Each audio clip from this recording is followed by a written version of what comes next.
सर्वांना नमस्कार. राय शेतकरी या कथेचा 54वा भाग आज अपलोड होत आहे. तरी सर्वांनी कथा आवडल्यास आपल्या चॅनलला नक्की सबस्क्राईब करा.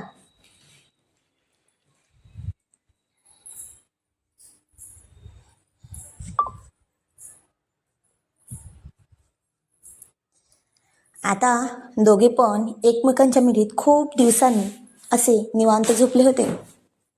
तसा शिवम प्रियाला म्हणाला, प्रिया, काय ग, तुझं काही दुखत तर नाही ना?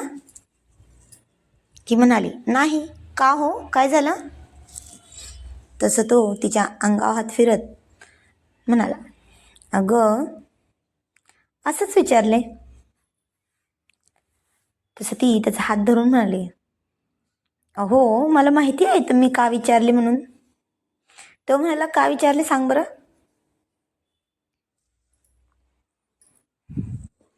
ती म्हणाली, बोलून दाखवू की करून दाखवू? तो म्हणाला, ए निर्लज्ज, काही पण काय बोलते ग? ती म्हणाली, का फक्त तुम्हालाच येते का करायला प्रेम, मला नाही येत करायला? तो म्हणाला, अगं पण मन जपण्याचा, तुझ्यावर प्रेम करण्याचा अधिकार फक्त माझा आहे, कारण तू फक्त माझी आहेस. आणि हो, माझं सगळं ऐकायचं, कळलं?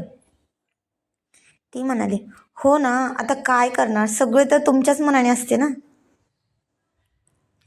तसं तो पुन्हा तिच्या गळ्यावर, हनुवटीवर, छातीवर त्याचे ओठ फिरवायला सुरुवात केली.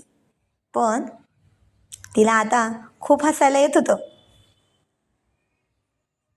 तो म्हणाला, काय ग, काय झालं आता हसायला? ती म्हणाली, अहो तुमच्या दाढीमुळे गुदगुले होतात, त्यामुळे हसा येते.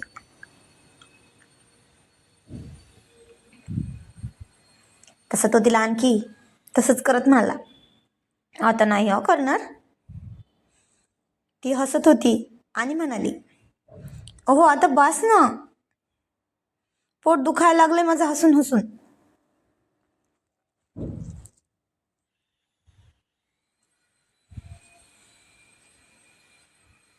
तो म्हणाला, बरं मग एक सांग मला, तू पैंजण का काढलेस?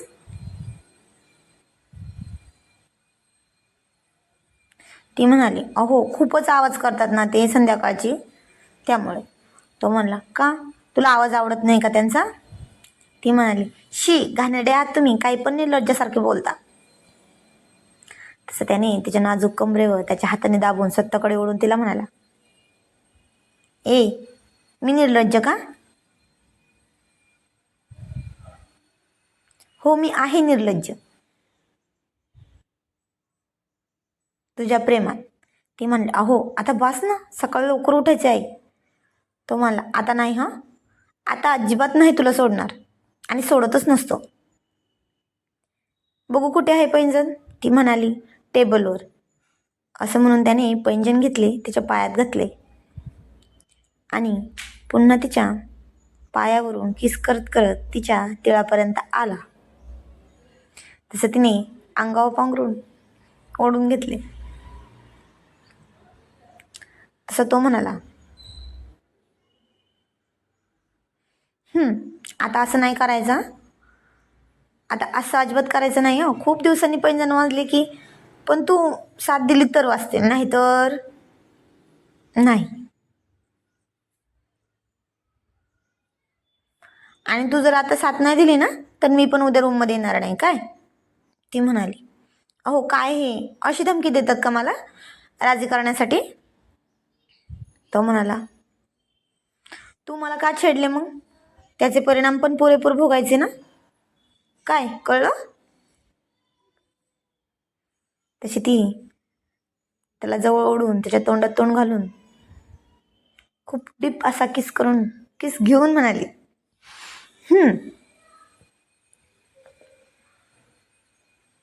तुम्हाला काय वाटलं, आम्ही परिणामांची काळजी करत नसतो, फक्त त्यात किती प्रेम आहे ना ते बघतो, कळलं? आता ती पण त्याला तोडीस तोड देणारी उत्तर देत होती. असं म्हणून तिने त्याला स्वतःकडे येण्याचा इशारा केला. तसं तो पण आता तिच्या अंगभर किस करू लागला होता आणि पुन्हा एकदा एक झाले आणि एकमेकांच्या मिठीत झोपले.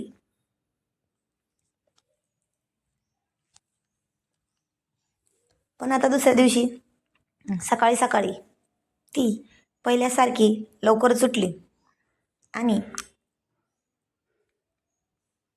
स्वतःचे आवरून तिने बाल्कनीचा दरवाजा उघडला.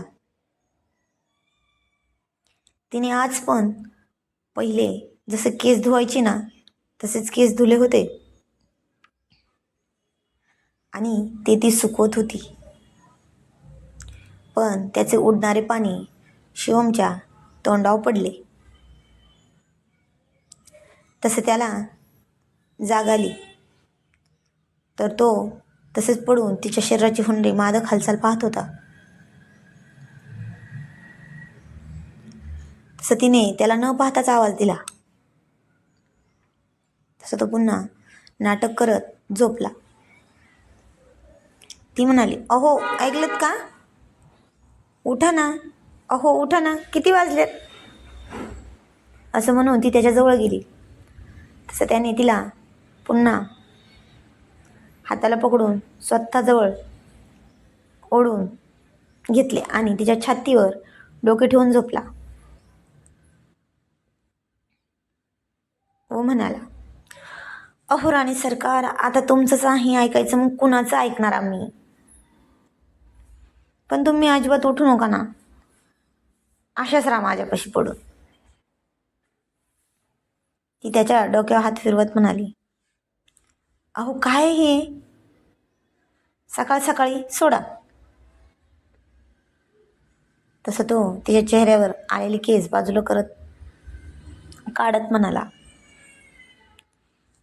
काय म्हणजे? खूप दिवसांनी असलेले प्रेम, जे दाखवता येत नव्हते, जे लपून ठेवले होते, ते कळलं? असं म्हणून त्याने तिच्या छातीवर असणाऱ्या तिळावर वरूनच किस केला. तशी तिला अजून मध्ये हात घालून म्हणाली, अहो आता बस ना, रात्र पुरेशी होती ना, नव्हती का तुम्हाला?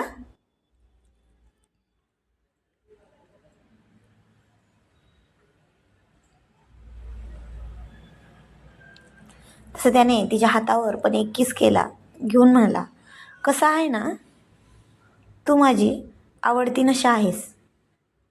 किती पण केली ना तुझी नशा तरी लवकर मन भरतच नाही, मग काय करणार? असं म्हणून त्याने तिच्या गळ्यावर खूप सारे किस केले. तिची ती जरा सरकून म्हणले, अहो आता बास ना, काम आहेत, चला चला उठा. आणि हो, माझ्यासाठी शेतात गेल्या फुलं आणायची काय? तो म्हणला, हो आणतो पण आधी त्या फुलं आणण्यासाठी मला काहीतरी पैसे नाही तर दुसरे काहीतरी द्यावे लागेल तुम्हाला. तशी ती त्याच्या हातातून सुटत म्हणाली, हो देते ना, पैसे नाही पण छान अशी भरलेल्या कारल्याची भाजी जमेल ना? तसं तो मारला, जमेल, पण सोबत काकडीची कोशिंबीर हवी बरं का. आता त्याचं हे बोलणं ऐकून ती हसून खाली निघून गेली. तो पण स्वतःचा आवरून खाली आला. आज अतुलला बोलवलं होतं काही मदत हवी म्हणून आणि तेवढ्यात तो आला. शिवमने त्याला बसायला सांगितले आणि प्रियाला चहा आणि सकाळी सकाळी छान काहीतरी बनवायला सांगितलं आम्हाला खाण्यासाठी. असं सांगून तो खिडकीपाशी चटई टाकून दोघे पण निवांत पाय लांबून भिंतीवर पाठ टेकून बसले. तसा शिवमने जरा एकदा आळस दिला. तेवढ्यात अतुल म्हणला, रात्री खूप जागरण केले का रे? जागरण झालेले दिसते. तसे शिवम काही न समजून म्हणला, हो रे, खूपच जागरण झाले रात्री. तसा अतुल त्याच्या हातावर थांबवत म्हणाला, अरे थांब, काय झाले ते तरी बघू दे. असं म्हणून त्याच्या अतुलला त्याच्या ओठांवर दिसलेले हसू शिवम म्हणाला. तो म्हणला, काही नाही रे, मुंगी चावली असेल. अतुल म्हणला, अरे मुंगी नाही वाटतं, मला वाटतं एक मोठी मधमाशी असेल. ते पण तू बळच मध चोरत असेल ना म्हणून. हो ना, चावली ना.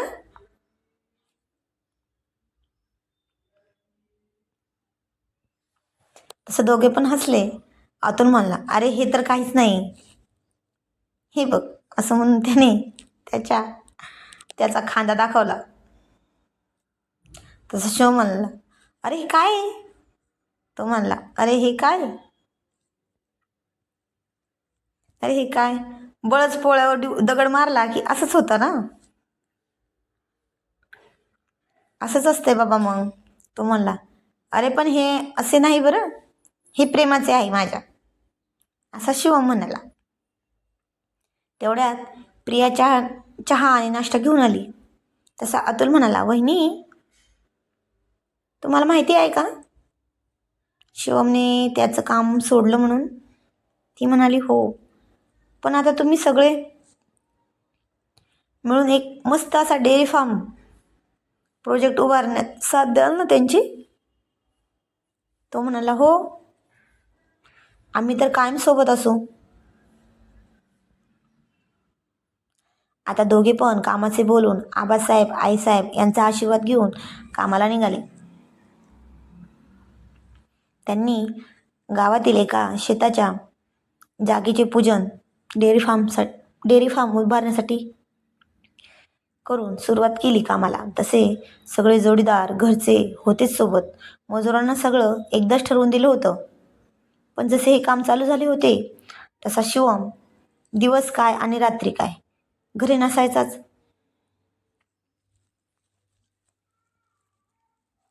प्रियाला तर त्याची खूप काळजी वाटत होती. त्याचं दिसणं पण मुश्किल झालं होतं तिला.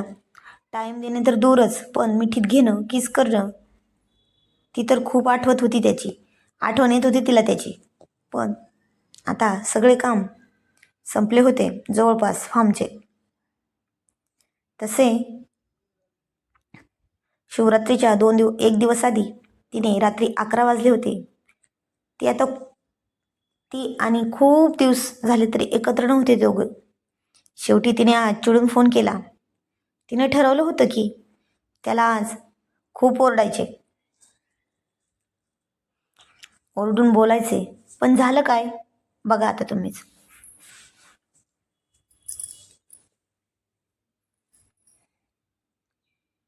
तिने तसा शिवमला फोन लावला. तो म्हणाला, हॅलो. आता त्याचा इतका छान आवाज ऐकून ती पण, हॅलो, कुठे आहात हो माझे पाटील. तो, तुझे पाटील फार्मवर आहेत, सध्या मित्रांसोबत गप्पा मारत बसलो आहे. पटकन बोल, काय म्हणतेस. ती म्हणाली, अहो काय हे, किती वाजलेत. तो म्हणाला, अरे देवा, हे विचारायला फोन केला का. ती म्हणाली, अहो काय हे, तुम्हाला काही कळतं की नाही. तो म्हणाला, का गं आता काय झालं. ती म्हणली, लवकर या ना घरी, किती उशीर केलाय. उशीर करू नका अजिबात. तो म्हणला, हो येतो ना 1 तासाभरात. ती म्हणाली, काय हो, काय हो हे, मग मी काय करू तेव्हा, मला करमत नाही. तो म्हणाला, बरं मग काही आणायचं आहे का. ती म्हणाली, हो, इतक्या रात्री माझ्या बापाने दुकान उघडे ठेवलीत ना. तो म्हणला, अरे देवा प्रिया, माझ्या सासऱ्याने दुकान कधी टाकले ग. ती म्हणाली, अहो काय ही चेष्टा. तो म्हणला, बरं काही पाहिजे का. ती म्हणाली, हो, डोकं दुखतंय माझं. तो म्हणाला, मग बाम लाव, नाही तर औषध घे. ती म्हणाली, नाही नको ते मला. तो म्हणला, मग पाहिजे तर चिपून देतो आल्यावर. ती म्हणाली, नको, मला एक पप्पी हवी आहे. तो, अगं काय, मी मित्रांसोबत बसलोय. ती म्हणाली, मला काही सांगू नका. तो म्हणला, ए राणी ऐक ना, घरी आल्या सगळं ऐकतो ना,